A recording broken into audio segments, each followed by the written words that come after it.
بسم اللہ الرحمن الرحیم۔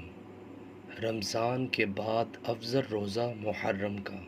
حضرت ابو ہریرہ رضی اللہ تعالی عنہ بیان کرتے ہیں، رسول اللہ صلی اللہ علیہ وسلم نے فرمایا، ماہ رمضان کے بعد سب سے افضل روزہ اللہ کے مہینے محرم کا روزہ ہے۔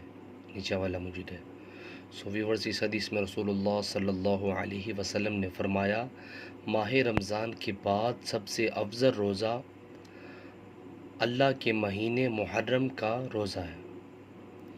ویورز، اللہ تعالیٰ سے دعا اللہ تعالیٰ ہمیں بھی اس حدیث پر عمل کرنے کی توفیق عطا فرمائے اور ہمیں محرم میں بھی روزہ رکھنے کی توفیق عطا فرمائے۔ ویڈیو کو شیئر کریں اور کمنٹس باکس میں اپنی قیمتی رائے کا ضرور اظہار کیجیے۔